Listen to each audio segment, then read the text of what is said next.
Hello, my little goblins. We're here with another deck profile. I feel like I am saying this a lot, but the decks just keep coming.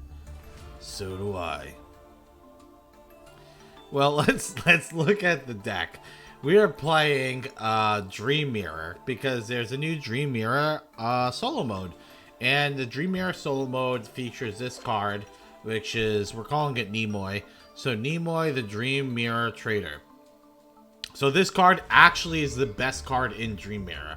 Like Dream Mirror as a whole, I know it's a meme deck or whatever, but this is the best card in Dream Mirror. So it's a one card combo this, because when you summon this, it allows you to get Disciple, and then you can special summon Disciple, and then use Trader's effect to sacrifice Disciple to not only get the field spell. And I'll be talking about the field spell in the recap. I have a lot to say about it. But it lets you get the field spell, and it also lets you special summon another Dream Mirror from the deck. And all the Dream Mirrors have different effects when they're special summoned by another Dream Mirror effect. So it pretty much does everything. If you're able to get this in your opening hand, you're Gucci. So that's why we are running Pot of P. Pot of P is to search for that, or to search for the field spell, because unfortunately a lot of your cards don't work unless you have the field spell up. The initial effect work, but the tribute effect will not work unless you have the field spell up. So it's pretty crucial. We're also running, speaking of field spell, we're running 6 field spells, and we're also running Dream Mirror Hypergorgia, which also is if you guys know set rotation, it's similar to set rotation. Where you pretty much put a field spell, one of your field spells, on your opponent's side of the field, and you put one on your side of the field. So the reason why that's so powerful is now you have pretty much every effect online, because you have the Terror field spell and the Joy field spell, and all your cards are pretty much live. Our boss monsters, which is this Tormentor, he's able to, if the Terror field spells up, he can negate monster effects. And the Light monster, if another monster is tributed, you can pop a card in the field. These effects are only once per turn, so it is what it is.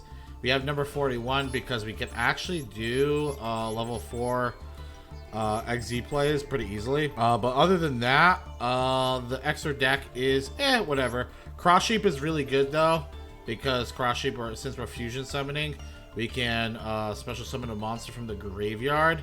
So if you had to discard a monster, or if there's a monster there that you can bring back to activate its effect, the tribute effect to the mirror, it could be a good combo there. A lot of good things open in the deck, but we talked a lot about Dream Mirror already. We'll talk a lot more about it in the recap. Let's get into the games. Hello everybody, we're here for game number 1, and our hand is complete ass, but this mirror is actually going to help us a little bit. Our opponent sets 3 and passes with a monster set. Kind of triggering, because my double max C is completely dead now. But we're going to activate the field spell, so now everything in our deck is live since we have Devil's field spell out. Now we're able to... So if you're wondering why the hell I did that, because I need the special summon effect from this card to actually get a good monster out of my deck.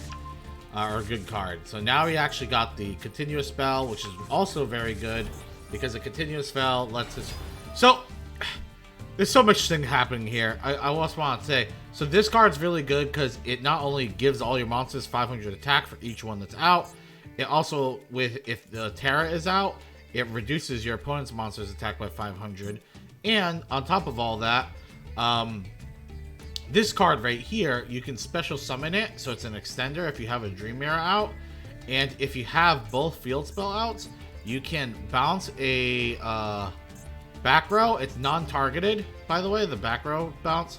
So you can bounce a back row, and on top of bouncing a back row, you're gonna draw a card too. So that's what we do here. We set max C back because we don't really need 2 max C's if our opponent's not even doing anything. And we go into Cross Sheep, and now we go into Dream Mirror. So the fusion spell, let's talk about the fusion spell real quick too, because this is a weird deck. So The fusion spell, if you have the terror up, you're able to fuse from the graveyard using the graveyard. And if you have joy up, you can fuse from the hand. If you do not have either up, you can only fuse from the field. So you need the field spells, really.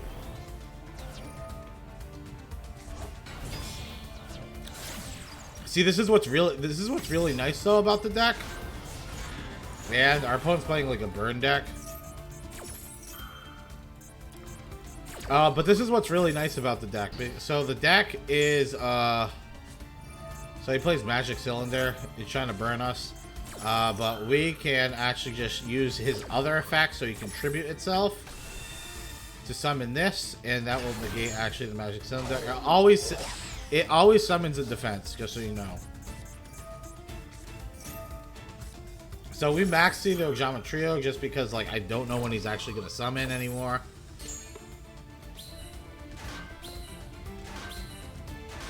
But yeah, we really got, it's a bad draw too. Joy is, you really don't really want to draw after you get the field spells out. You really don't want to draw them. But we get Lava Golems, and we can Dream Mirror of Chaos end of turn, so it's not a big deal. Get another Tormentor out. Then we're actually going to use our Tormentor to go back into the Onarius. So you might say this is a weird play. Why did you do that? Because we had no other darks in the graveyard, and you need a dark to go into these Dream Mirrors. So if we had no dark, our next best thing to do is to just go into this and just do the same thing. Because if this card dies, I'm able to grab this boss monster and put it back on the field. So it's kind of important. But we should be able to kill him right here because we have a bunch of link cards in our deck. Cross Sheep. Boom. And then we should be able to kill him here. You just pop everything as back row. Because again, he's playing Burn. I don't know if he's playing Magic Cylinder or anything. This effect is kind of lackluster. It just makes it so you can attack your opponent directly, if you're wondering. But a lot of games you're going to kill them with Access Code Talker, if I'm being real. This deck can link climb very easily. They have a very strong OTKO, and we'll talk about it in the next game.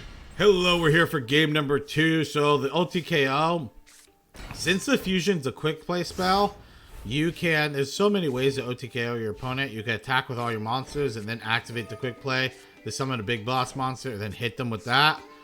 You have the continuous spell that boosts the strength. So this is what's awesome. A little misplay here. I should have interrupted this, but I didn't expect our opponent to have 2 Necro Valleys, right? But the Dream Mirror is going to be able to get rid of the Necro Valley, right? And put our own field spells up, which is actually sick. But he had 2 Necro Valleys, so it was a little bit unfortunate. Just kind of unlucky. But it's not the end of the world. He has a pretty decent start though to his turn. He pretty much has the most ideal start he could do. Like, he had double Necro Valley against me with the right hand, and he's able to go into his fusion. So he had literally the best hand he possibly could have had. Partially my fault though, because I should have interrupted this. I was just thinking in my head, oh, I can just get rid of it and get value out of it. But so this is another weird thing. So he plays this Necro Valley Temple, which is very powerful too, right? Very strong, annoying card. But if you actually read it, if you control no card in the field zone, so if I'm able to get another trap out on the field and reset the field spells, this card's a dead card. So I just have to deal with this, and then I can deal with this with the trap card, right? So I go into Unicorn. I got the trap already off of my Decklist, and then boom, our opponent's kind of boned. We're gonna do it end of his tap. His Necro Valley Temple's dead card. And we have our full 1-card combo here. So our opponent's like super dead. Honestly, this might be a little BM at this point. This is actually 100% BM at this point. This is just showing how much you can combo off with this deck. So here we can actually just go into Access Code Talker 2 and we could have finished him off that way. But I am greedy and I think this boss monster looks really badass. So probably one of the coolest looking arts on a card. You know, goodbye Yugioh. Yugioh 7. Alright, we're here for game number 3 and my goodness, my hand is looking pretty okay, I guess. It's actually looking pretty decent. We start off with the right field spell and all that other stuff. We're setting up for next turn because there's really not much. Like, even if I extended the Nimoy out, it really wasn't doing much. So this is a little tip: when someone activates a field spell, if you activate this the same time they activate the field spell as like a chain link, you can actually make it so airstrike, the sky strike or airspace can't activate its search effect. See how we just do that? Boom. He can't actually do anything. So he doesn't get the search on Ray. And then he is playing with... I've never seen anyone play that before. But he tries to afterburners my card, but my card's really slippery. So we do this. And then we activate the Dream Mirror. And since we did it... so what happens in this interaction is our opponent's card fizzles. So since it had no target, the secondary effect doesn't work either. And then he does it again. Another big mistake by him because he targets the only card that can do that. I mean, it wouldn't have mattered that much if he destroyed the field spell because I would have been able to get another field spell up on my side with Nimoy. Yeah, it's pretty much like super GG for our opponent. But we're going to have to go through the steps here. And by the way, this thing being non-targeted catches everybody by surprise. Because nobody's fucking... who's I have played this game for thousands of hours, and I've never played against a Dream Mirror once. I did not know what any of the cards did.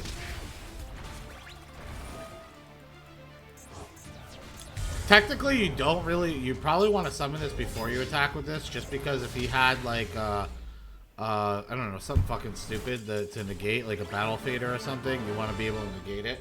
But I'm a troll, so... Hello, my little goblins. We're here for game number 4? Yeah, game number 4. Our hand's looking a little stupendous. Wow, I'm like fucking stupid as hell, aren't I? We get Terra, and then Dream Mirror is gonna get our beautiful trap card. And this was a decision I made because I was like, if I got the I was thinking in my head, if I got the fusion, I don't know if that would have like made the most sense. So I decided to go for this play. So what does this play actually do? So now we have Morpheus, the Dream Queen. This card I can use it on my opponent's turn to pop a card on his field. And then I could go into IP Masquerade going into Nightmare to get another pop. So it's pretty good. He's going to activate Pop of Duality, which is not looking good for me because he's playing fucking True Draco, which is always triggering. So he's going to activate his card here, and then that's obviously going to summon his trap card. Oh man, things are so annoying. So I have a decision to make here. Since I'm going to, like, this can only pop monsters, since I'm going to use IP Masquerade anyways, I decided to go with, use a Morpheus' effect to destroy the trap, and then I can chain IP Masquerade to it, so the trap actually doesn't hit anything. Instead, I can go into Nightmare Unicorn, where I can discard some of these cards that I have in excess, and get rid of it. So the reason why, if you're wondering why I'm holding this trap here, and my opponent just drew like fucking 300 cards. And then my opponent played 2 Draco Heritage. It'd be like that sometimes, you know? So the reason why I was holding on to it is, for a second, was if my opponent, they have a very powerful field spell, True Draco, and I wanted to get rid of it if he played it like before he could do anything. But now I'm able to go into Access Code Talker. It's pretty much GG. We attack, and again, you should be doing this preemptively, but you know, I'm an idiot. Sue me. Actually, don't sue me. I got no money. I'm pretty broke. Now that I'm speaking about I'm pretty broke, please subscribe. Help me out. I'm starving, as you can tell. Alright, we're here for the 5th and final game. Yes, I know, only 5 matches this time around, but you kind of get the gist of what you're supposed to be doing. And we're getting ashed here. So this game's very important. I just wanted to show, because we're going to go right into the recap after this, and I think this is extremely important. If you get this card Ash, like, you just have no follow-up. Unless you have the other card naturally in your hand, 0 follow-up. Like, Ash, Imperm, Effect Failure, 0 follow-up. Our opponent's playing Branded. We can go kind of quick on the Branded side of things. And here I'm actually, like, obviously I would have just conceded if I thought I was just going to lose this, so obviously you got to play it out. He's just doing Branded things. I mean, you guys all know what this looks like, right? Damn, he's taking a beating though from my field spell. And that's gonna summon that. This activates his card. Adds Branded Fusion back to his hand. And he puts a card back into his deck. Banish, and then he normal summons fucking. I literally, like, it's actually triggering. But we're at 2k health. And he has a counter trap, which is pretty devastating for us, to be completely honest. We play Nimoy. We could have used this card last turn. And then he interrupts my card. So since he interrupted my extender, then yeah, we lose the game.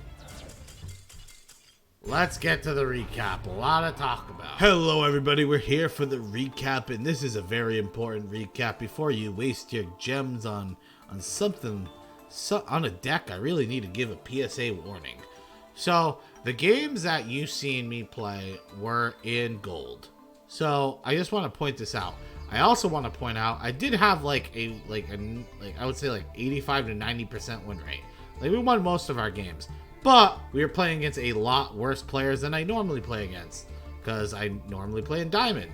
So, I mean, even Plat would have been a bit more competitive, you know what I mean? I just wanted to show that last game, because it's kind of like almost like a snapshot of what your reality is going to look like if you try to climb with this to Diamond. I was trying to think of what other things that you can mix with the deck list to try and make it work better.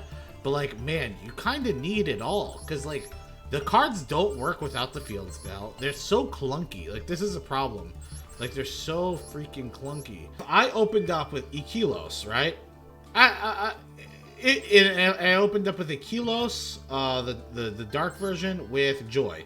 That's actually not a horrible open up, because that lets me go into the light monster, right? If I open up with the wrong field spell, though, it does nothing. I have like a completely bricked hand. This deck just has a lot of bricks in it. You know what I mean? Every time I got the trap off, it felt like I was going to win though. Like, if I got the trap off and my cards were able to do whatever the hell I wanted, it's very powerful effect, because this is what you're allowed to do essentially. You're allowed to extend into a bunch of monsters that keep like spawning off and getting more effects off of each other, and then on top of that, you can link off all those monsters, and then on top of all that, you have Dream Mirror of Chaos, so you're able to recycle the monsters in the graveyard and use those to go into your powerful boss monsters in your extra deck. So that's why I was saying OTKing your opponent with this deck was actually like fairly easily, and I think it has a very high capability of doing so. And a lot of times you OTK'd your opponent with just the Dream Mirror Phantasm. You play one of these, all your monsters get 500 attack, right? You attack with 4 monsters, 500, right there is an extra 2k attack on your attack force right there.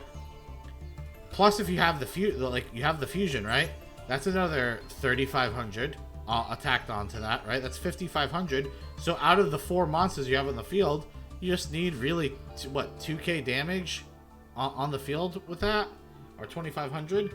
That's not a huge ask. A lot of the monsters are like semi-big, you know? You got this 1,900 attack, 1,000 attack, 1,000 attack. It's not like, they're not like zero, like all the monsters are zero, you know? That's all I wanted to say. I mean, like I said, the deck has its problems. It really does. There's a lot of problems, really. And its biggest problems is if you're playing against a ton of hand traps, which you will, the higher you climb, you're just not going to have fun. It's going to be a miserable experience. You're going to lose probably most of those games. The reason why I only showed 5 games is because like a lot of the games I won were just like complete steamrolls that weren't like, they had like no interesting content to it. You know what I mean? My opponent plays like fucking a really bad card and then I OTKO him. Like, it's not that interesting. You know, so it's really, unless I was able to grind this account to diamond, which would have been really tough to do in the time frame, it just wasn't going to happen. And I sure as hell wasn't building this on my main account because my goodness, this was kind of expensive. I mean, you got 1, 2, 3, 4, 5, 6, 7, 8, 9 ultra rares. This is another problem I have with Konami. Like, why does Dream Mirror, a horrible archetype, have 9 ultra rares? Like why do they have so many ultra rares like that are like staples? You know what I mean? Like, it just doesn't make any sense. It really doesn't.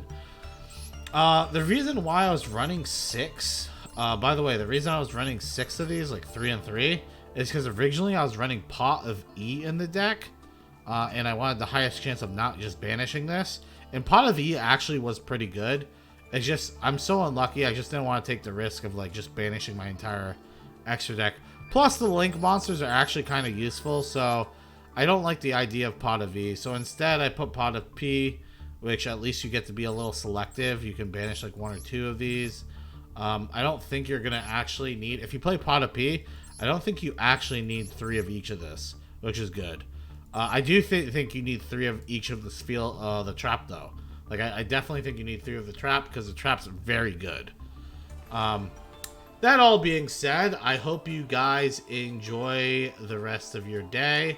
Remember, give me a subscribe. Give me a subscribe. That's not English, is it? It's not good English. Subscribe, please. You know, I'm going to keep this. I'm not even going to edit this little part out. Because I want to see how, I want you guys to see how fucking I need the money to just fix my brain. Subscribe, like the video, and comment down below what you guys would like to see next. I know there's so many people asking for decks. We'll make it through eventually. It's just there's so many decks I'm working on, so yeah, give me some time for it, okay? Goodbye.